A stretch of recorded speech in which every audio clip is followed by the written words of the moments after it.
Hi, Ben Pearson, the Rosa Tracker.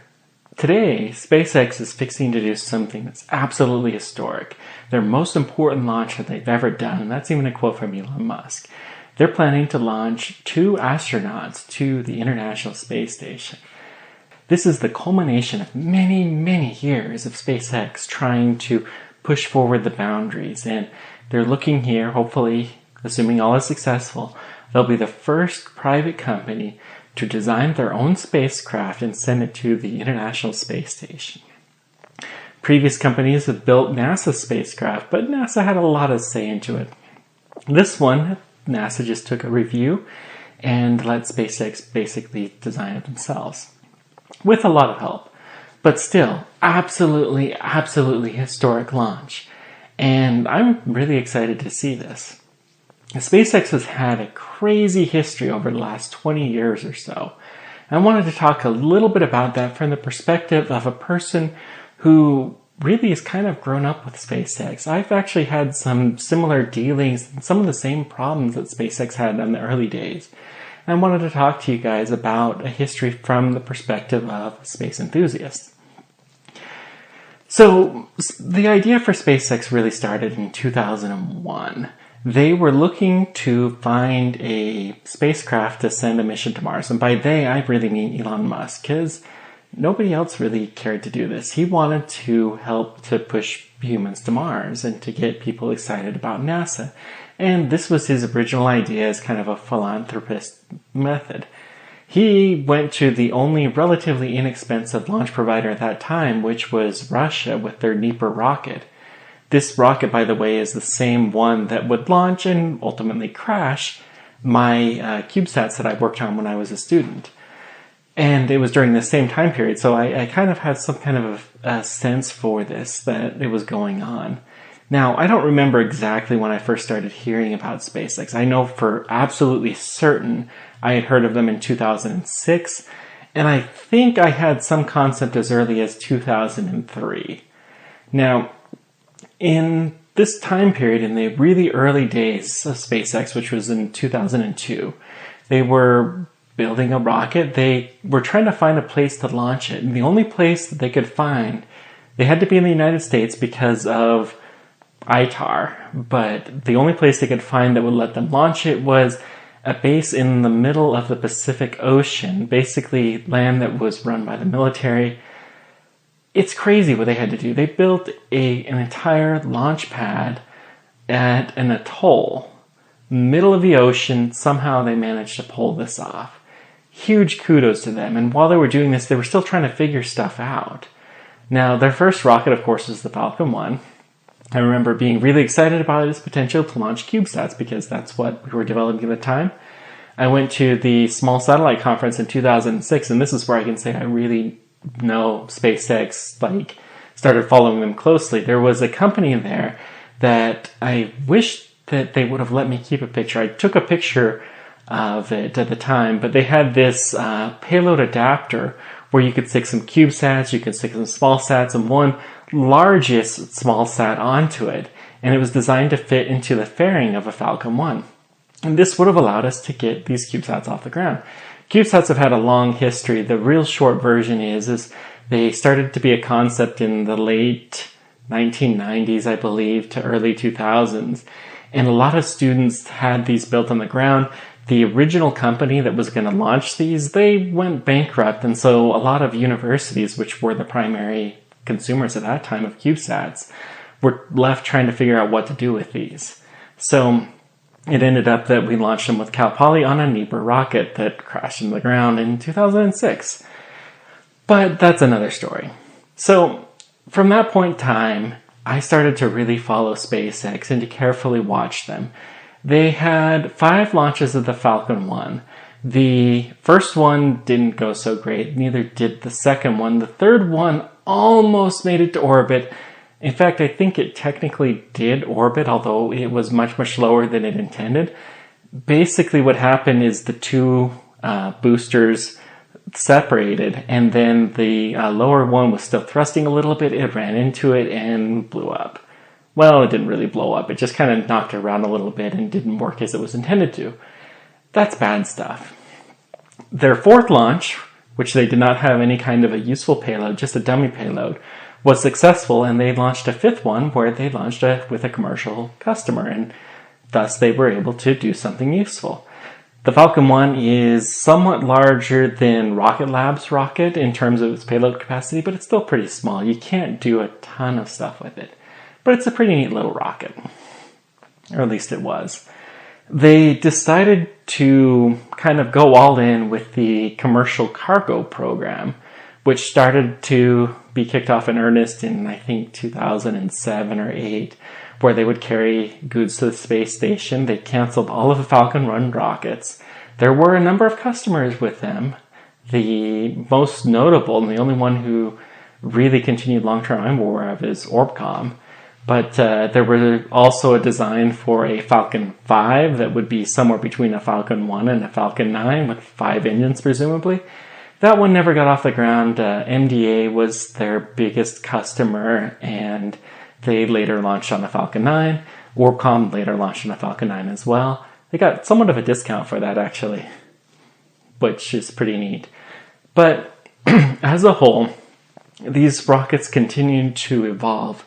Now, in the period around 2008 to 2012 to 13, SpaceX continued to accumulate a number of launch contracts for missions in the future, but their real focus was NASA.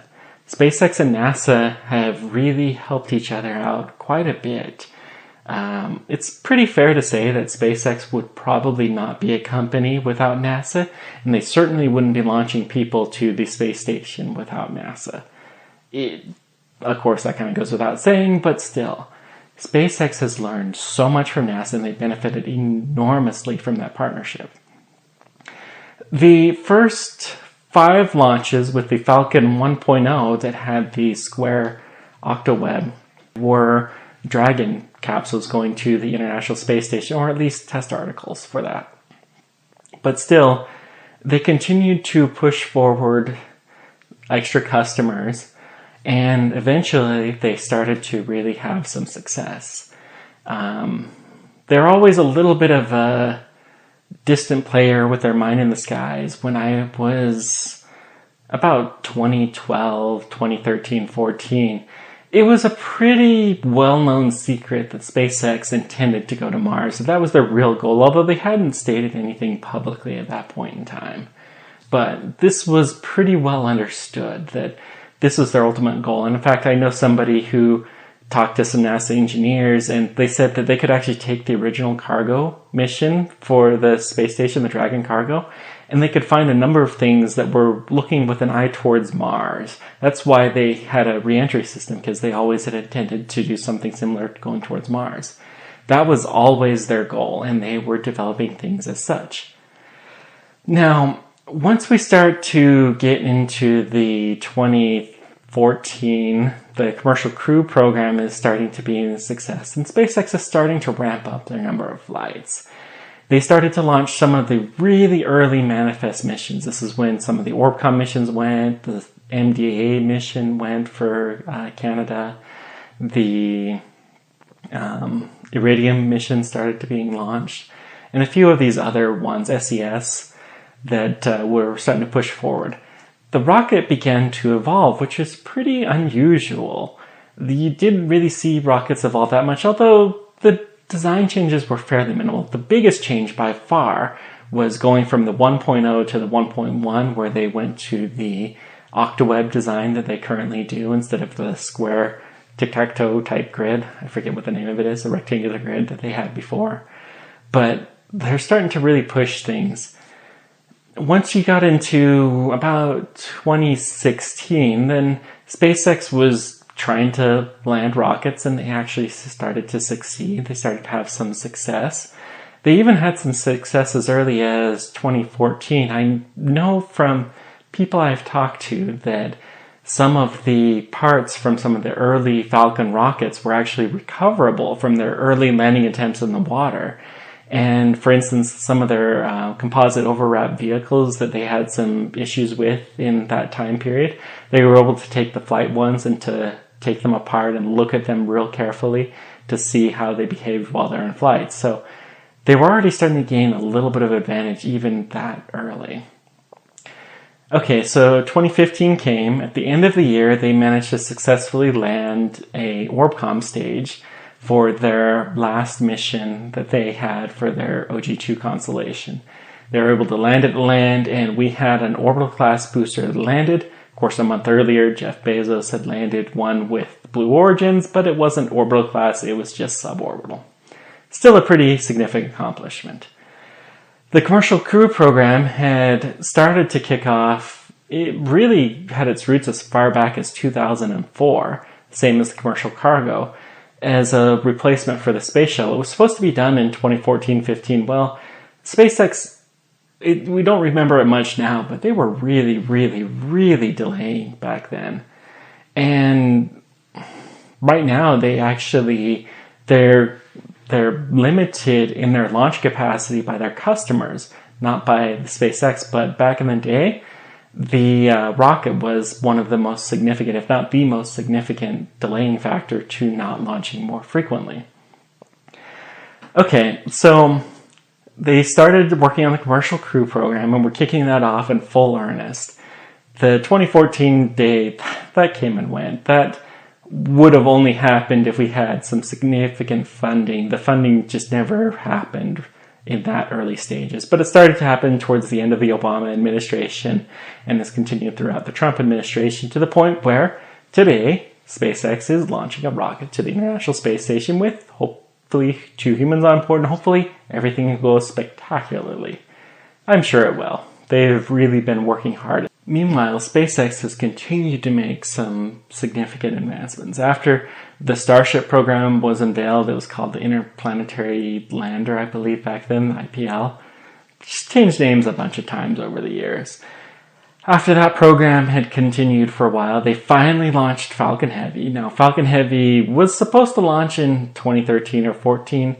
It was delayed, but they significantly increased its capacity. It was supposed to be a cross-fed rocket, which would have been really neat, something that you see all the time in Kerbal Space Program, but not so much in real life. But that ended up being scrapped because nobody needed the capacity that much. The various booster stages were actually expanded, and they were able to significantly increase their cargo capacity. So it's an amazing, amazing rocket right now. It's only been launched 3 times to date, the first one of which was the launch of Starman, who is the first astronaut that SpaceX carried. Yeah, okay, maybe astronaut, a little bit stretching, but hey, they launched one of their spacesuits and they launched them in cars, so that's got to count for something, right? Overall, though, SpaceX is really doing some amazing things. They are really pushing the boundaries. They're causing other players to innovate. The cost to getting into space has gone down dramatically. And the cost to getting to the space station is greatly reduced, hopefully.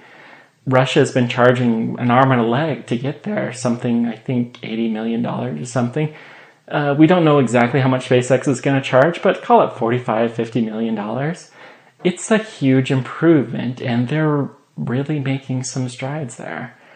And the ability to restock it from the United States has been helpful as well. But none of this compares to Starship. So far, they've reduced the cost of getting to space by maybe 40 to 50% cheaper, which is a huge deal, don't get me wrong. But it's nothing compared to what they have in mind. The Starship program will be able to launch an entire rocket for long-term millions of dollars, which is just crazy. Rockets cost tens to hundreds of millions of dollars, if not even more. The SLS rocket, which has a comparable payload capacity to low Earth orbit of Starship, costs over $1 billion. We don't even know what the amount is, and that doesn't even take into account the development cost, which is huge. Overall, though, SpaceX is doing some phenomenal things. They are definitely taking a very risky approach, and they're gaining a lot from that. When you do a lot of testing, you learn a lot of stuff, and you're able to improve some things you may not have found otherwise.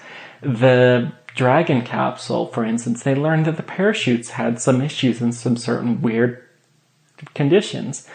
By doing some extra testing, they were able to figure out exactly what these were, and now they arguably have the safest parachutes that have ever been flown into space, or they will be flown. I guess IFI did kind of get into space when they took it for the abort test, but they're going to fly them to the space station, the most advanced parachutes, and they only figured this out because they were doing extensive amounts of testing. They're getting to the point where they're breaking some of the known laws of chemistry and physics to be able to make this work. And by doing so, they're making a better spacecraft. They're passing on the knowledge they can to everybody else. Now, is SpaceX always the most open company? Well, no. But they genuinely want to reduce the cost to get into space, and they're really forcing other players to do so. ULA is doing reusable rockets. Rocket Lab is doing reusable rockets. Neither one of those would have even possibly considered it until SpaceX started to really push the envelope. Blue Origins is using reusable rockets as well, and they would have without SpaceX's consideration, but still. They both have a similar mindset that they're trying to get humans into space long term. And it's really exciting to be alive. Now, as I said, I'm not going to say SpaceX is doing everything perfect, but hey, they're launching 2 humans to the International Space Station, their most important mission they've ever launched. And if that's not an accomplishment, I don't know what is. Thank you guys much for joining me. Let me know whatever questions or comments you guys have. And until next time, keep on tracking. Take care.